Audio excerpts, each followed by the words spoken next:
उसने नए जूते पानी में डालकर खराब कर दिए, जबकि हम पैदल ही नदी पार कर रहे थे। अब बेटा, इस बात को तो हम अक्लमंदी नहीं कह सकते। लड़की बाप की बात सुनकर कहने लगी, अब्बा जान, ये भी अक्लमंदी है।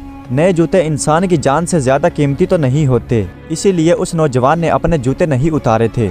अपनी बेटी की बात सुनकर बूढ़ा आदमी सोच में पड़ गया और कहने लगा, वाकई ही वो नौजवान तो बहुत समझ वाला था।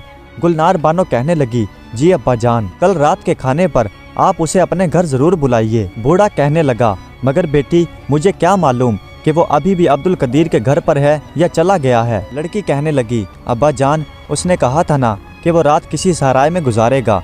आप सुबह जाकर उसे खाने की दावत दे आना। देखें, वो हमारे गांव का मेहमान है, आप उसे खाने पर जरूर बुलाइएगा। बूढ़ा, जो पहले ही अपनी बेटी गुलनार बानो की अक्लमंदी का कायल था, अपनी बेटी की बात सुनकर मुस्कुराया और कहने लगा, जरूर बेटा, मैं सुबह जरूर सराय में जाऊंगा और मैं जरूर उस लड़के को कल शाम के खाने की दावत पर बुलाऊंगा।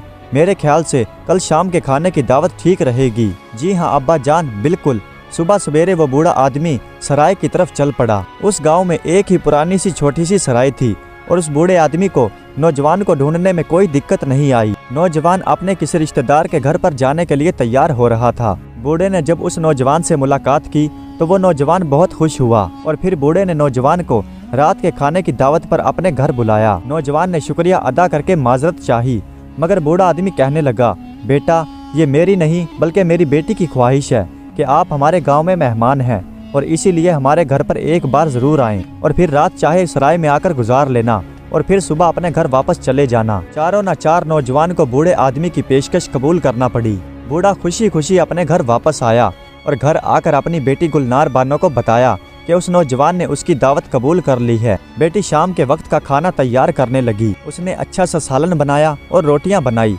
रात के वक्त नौजवान उनके घर पर आ गया। बूढ़े ने दरवाजा खोला और इज्जत से उसे अंदर दावत दी और मेहमान खाने में बिठाया और फिर पर्दा भी गिरा दिया। बूढ़े के घर में एक जज्बाती सा मुलाजिम भी था और फिर बूढ़ा और नौजवान मुख्तलिफ मौजू पर बातें करते रहे, लेकिन बूढ़े आदमी ने अपनी बेटी के साथ होने वाली मुलाकात पर किसी भी किस्म का जिक्र नहीं किया। लेकिन अंदर ही अंदर वो नौजवान की अक्लमंदी का कायल था और शर्मिंदा भी जरूर था। जब खाना तैयार हो गया तो गुलनार बानो ने मुलाजिम को बुलाया, उसके हाथ में रोटी और सालन पकड़ाया और कहने लगी, जब तुम उस नौजवान के सामने ये खाना लेकर जाओ तो ये चंद अशार उसके सामने कह देना। चांद की 14वीं रात और आसमान पर तारे घने घने, 4 बुर्ज मस्जिद के चारों कोनों में खड़े खड़े। मुलाजिम ने शेर याद कर लिया।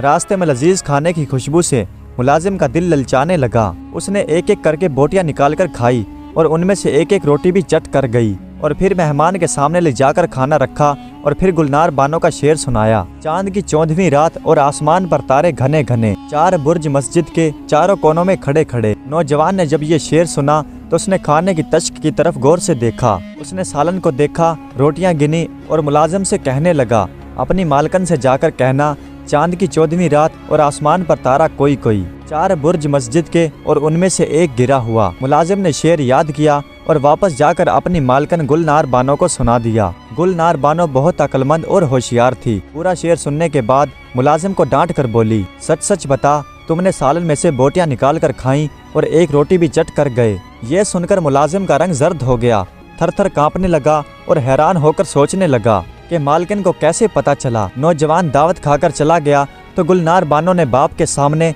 उस मुलाजिम को खूब डांटा और उसकी चोरी की सजा के तौर पर उसे नौकरी से निकाल दिया और फिर अपने बाप से कहने लगी, अब्बा जान, मैंने शेर के जरिए उस नौजवान को ये पैगाम दिया था कि 4 रोटियां हैं और सालन बोटियों से भरा हुआ है, लेकिन जवाब में उस नौजवान ने मुझे बताया कि 1 रोटी कम है और सालन में से बोटियां भी गायब हैं। बस इसी से मुझे मुलाजिम की चोरी का पता चला और इसीलिए मैंने उसे नौकरी से निकाल दिया। बूढ़ा अपनी बेटी की अक्लमंदी और नौजवान की समझदारी पर दिल में अश अश कर उठा और अपनी बेटी से कहने लगा, बेटी, मेरे ख्याल में जिस तरह से तुम समझदार हो वैसे ही वो नौजवान भी अक्लमंद है।